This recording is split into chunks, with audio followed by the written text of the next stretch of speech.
everyone, and welcome to the show, Getting Fit, Fine, and Fabulous with Renee. I'm here today with a very special guest, Mr. Mikhael Ricks. Welcome to the show, Michael. Thanks for having me, Renee. It's a pleasure to have you here. Pleasure to be here. He is going to tell us all about everything about fitness, right? I'm gonna try my best. I know, right? Well, tell our audience today a little bit about you. Well, my name is Mikhael Ricks. I own a facility, MRSP Fitness, down in North Miami.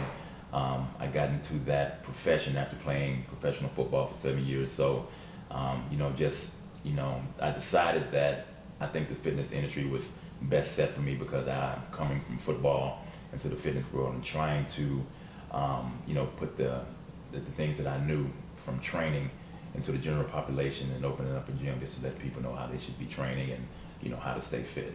And so you've been doing this for how long now? 13 years, but I've actually owned my own facility for 5. Hey, congratulations. Well, Me thank too. you. All right. Yeah, Congratulations to you. It's a tough business to get into. It's a tough business, But it's something you have to stick with if you're really passionate about it. This is very true, very true. So now tell us a little bit about your daily routine and what you would tell a client when they come in to see you.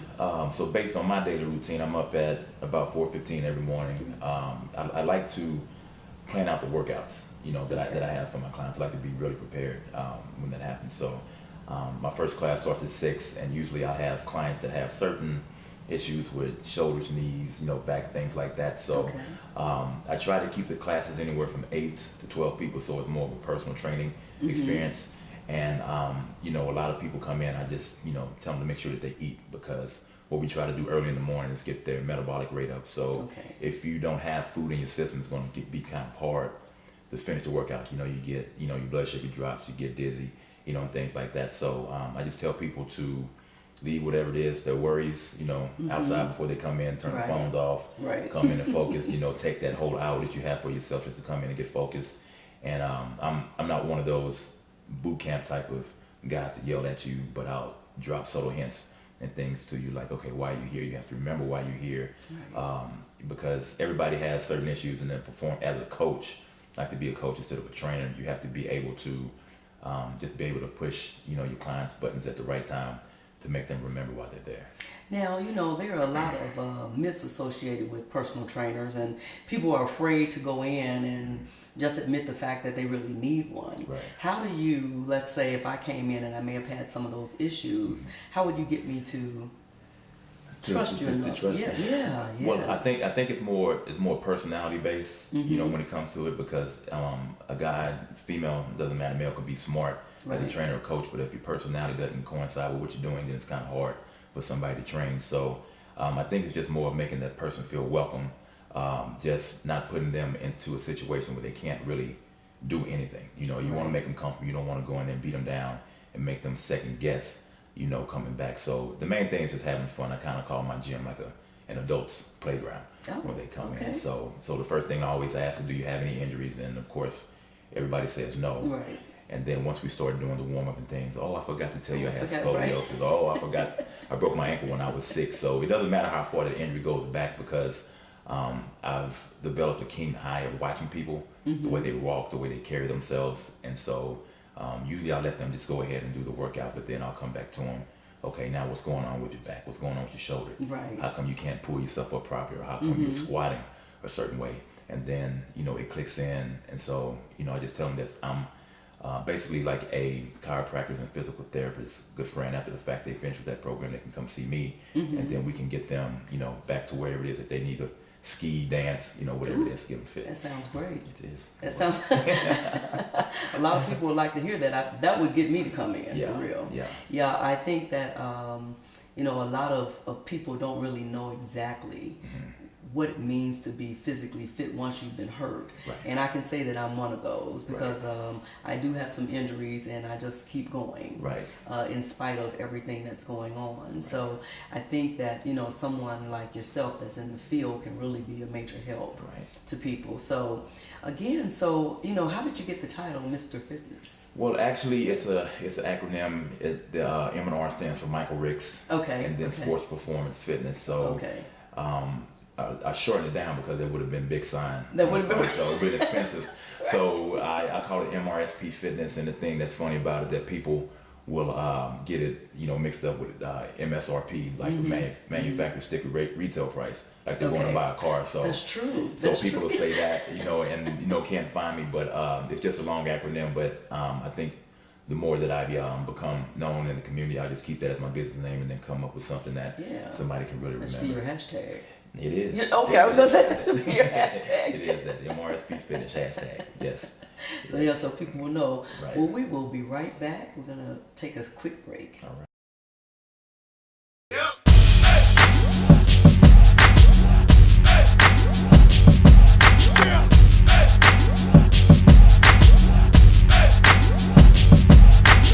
Welcome back to the show, everyone, and thank you for staying tuned with us. Today we have a very special guest, Mr. Mikhael Ricks, with us, and he is going to tell us exactly how to get our bodies back in shape and feeling good all over again. Welcome to the show, Mikhael. Thanks for having me. It's a pleasure to have you here with us today. Pleasure to be here. So, I'd like to just take this segment just to kind of dedicate to, what should we do? We've always heard that myth, it's never too late to exercise. Is that really true? I mean, I believe so. I think the thing is that people always use that age as an excuse, not to get back in shape, or, my body hurts too much, or, I tried to work out before and it just didn't work out. Right. At my gym, I train athletes, people from the ages of 8 up to, I think my oldest client is like 79. And it just depends. I think it's more of a mental thing, when you come in. And like I said, I try to keep the gym vibe, like at the family vibe, everybody is helpful. So, usually people come in, collegiate athletes, 20s, 30s, 40s, whatever it may be. Usually with the workouts, I try to do like a baseline of exercises. So if we're working on pulling exercises or squats, so we'll take squats for instance. So if you're a younger athlete and you feel more agile, things like that, you can always add a jump to it. Usually if you're a little bit older, you have hip and knee issues. So what we try to do is correct the form, make everything, a little bit slower when you do that. So I don't think the age is a big deal. A lot of people come in and say, but I'm too old, I'm too this and that. And the first thing that comes out of my mouth is that we're not using that for an excuse today. Because I think it's just so much out there on the web and in the news that, people get discouraged and they jump around and try out, different gyms and never get the results that they need. But, I'm, dedicated to anybody that comes through, young, old, slim, fat, whatever it may be. So I try to train the masses. Yeah, just put all of that to sleep, right? Put it all. Put that myth to sleep. Put it straight to sleep. Yes. So, now how do your workouts vary? Let's say that someone that comes in that's 22 as opposed to someone who's 42. Are there some customizable workouts that you do based on age or based on physical? We're pretty much when you think about the performance coach aspect, you try to make everybody do the same exercises. So the way I do my exercises, we always do a push, something like a overhead press or a push-up. We'll do a pull, if it's like pull-ups or rows, deadlift, squats. So we try to get every variety of exercise in at the same time with some cardio. So you'll hear a method about just doing upper body one day, legs one day, and cardio. We try to get it all combined. And so I think a lot of people, like back in their heyday, if you were 40 or 50, you used to work out like you were when you were 20. So it's kind of like riding a bike, you never forget. So we try to get those people back into the same program. So like I was saying, all age groups working out together, we might lighten the weight up, or we have some older people that come in and lift more weights or heavier weights than the younger people, because the older you get stronger. Right. So it's, we get the myth of, especially women coming in, oh, I don't want to lift too heavy of a weight because I might get big, and I'm like, and so my first thing is that you don't have as much testosterone in your body as a man. You're not going to eat like that, so you don't have to worry about it. Right. But to be able to cut fat, to get your heart rate up, you need to lift heavy weights sometimes for like bone density and things like that. So everybody's just doing a combined workout. That's true. That's wonderful. Yeah. So now, when you were saying that it's a family affair, what's the youngest person that you've ever trained? The youngest I've trained, she's actually a golfer down in Miami Springs. She just turned 8 not too long ago. So so her mom really pushed her into golf, but the performance aspect, it deals with balance, flexibility, core work. It's like with any sport, it's just kind of hard just to go out and just kick a football or swing a bat or shoot a shot without having the proper mechanics and things like that. So We do a lot of agility work. We do just basic rotation type things. Nothing with weights, but more body weight. Get them to mentally get that mind-body connection, so that when they go into the the golf court or whatever field of play they're in, that it all makes sense. And then you make it fun for them, and you make it fun for them. They don't really know that they're training because it's fun, but then when they get onto the field, it rolls over. And I know in my field, I always hear people say, well, I don't like doing this because it doesn't feel like fun to me. Right. And so I always tell people, you've got to get into a fitness field that feels good to you, because we're all different. Right. So again, when people walk into your facility, to make them feel right at home or to make it a little less intimidating is really a good thing. It is. Because that will make them stay with you or help them to achieve their goals. Right. So now you were saying something earlier about a performance coach. What exactly is that?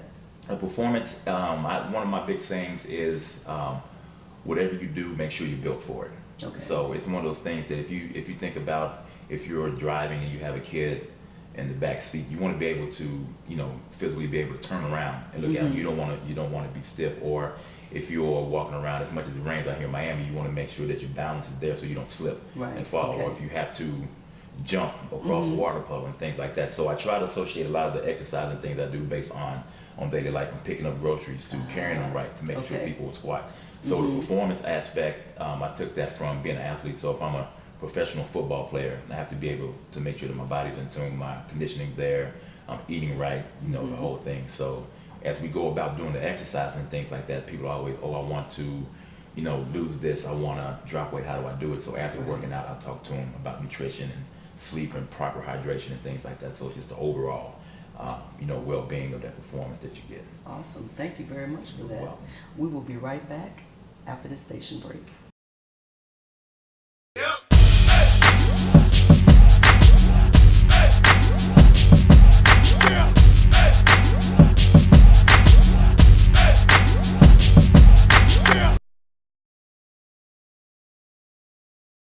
Hi, and welcome back to the show, everyone. Thank you for staying tuned with us, getting fit, fine, and fabulous with Renee and with Michael, who's here today to join us with Mr. Sports Performance. That's him. MS who? MR. MR. SP. Hashtag. That's Michael. Thanks for having me. You're so welcome. We were talking a little bit earlier about the myths that women feel so far as working out and don't want to bulk up, and I don't want to look a certain way, but I want to lose weight. Now, how would you approach that? I would ask them. I ask ladies pretty much what their basic, daily, weekly routine and what it consists of, from what time you get up, what type of food you eat, what type of activities do you do. A lot of ladies I have, they enjoy doing Zumba, tennis, and things like that. But it's something that I would never take away from them. So if you enjoy it, just like food, pizza, hamburgers, whatever it is, I would, as a dietitian, I would never take that away from them, because they'll eventually go back to doing the whole thing. So when it comes to, depending on, I have a majority of women that want to look athletic. They want to, either, a stronger back, I get armpit fat, I get back fat, hamstrings, the whole thing. I'm sure you've heard it all, right? They want to work that. So what I tell them, and I think it's more of them coming to me a little bit longer, if they could picture like an Olympic sprinter, how their body's cut up, how, their legs and toned, like they want a body like that, as opposed to somebody that might run a marathon. Everything that we do at the gym is explosive. Okay, so if you're lifting heavier weights, then you want to be more explosive with it. There's studies out that you can even do lighter weight, but if you do it over a longer duration of time, you try to burn yourself out. So it's just as easy as lifting heavier weights. So if they come and see me, I would tell somebody to probably come see me 4 times a week, because you make your gains and losses when you recover, when you rest. So I put them on a schedule where they either come Monday through Thursday, and then they rest Friday through Sunday, or they come Monday, Tuesday, rest Wednesday, and then come Thursday and Friday. As long as they get 3 days of rest, because that's where everything comes in. So. Now the 3 days of rest is not something I've often heard before. Why do you recommend 3 days?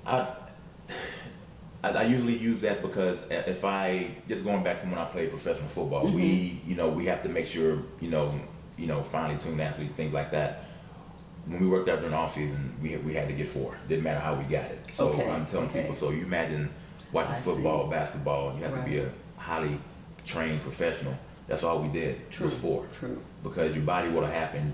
I'll have people come in. I've worked out 6 days a week. I worked out, 7 days, and I'm not seeing any results. I'm like, because your body has to rest. You have to be able to get, as hard as it is, I mean, you have to try to get 8 hours of sleep, because that's when your human growth hormone kicks in, and that's when you start losing body. But a lot of adults can't, get 8 hours of sleep. So that's just what I recommend. And with a lot of people that come in during their first month, probably like in the first 3 weeks, they start seeing results. Okay. So now, when you're doing your workout regimens and you're putting together a guide for people to follow, let's say myself, what would you say about nutrition as well? Are you can you tell us a little bit about that as well, or do you have someone you recommend? I'm certified as a nutritionist through NASM, so I have like the baseline of everything. But like I was saying, everybody's different. So everyone is, right. So I'm working with a company where basically you do a like a saliva sample for your DNA, for your genetics. So they test these genes, and based on what your genetic type is, it'll tell you what food you should be eating, how to optimize vitamins and things like that. So if I don't have the answer, then I push them towards somebody that can actually do that. Okay. And I think that's what falls in line with a lot of, I'll call them trainers, because they try to do too much.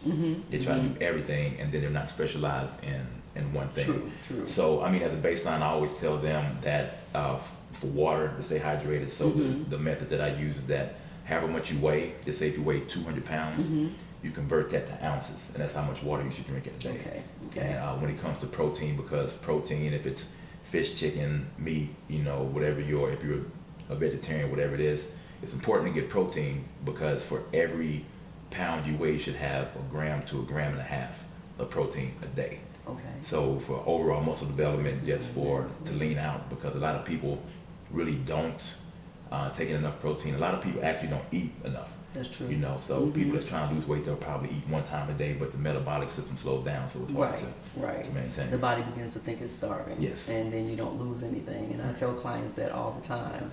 Well, I didn't even eat before I came here, and I'm like, that is not a good thing to tell me. I've seen people home because they haven't. I have too. Yes, you can't stay here. You must go home. Exactly. Now I keep protein bars in the studio, and Nutri-Grain bars, so people will have something to eat on. Yeah, because like, if you don't feed your body, you can't ask it to perform. Exactly.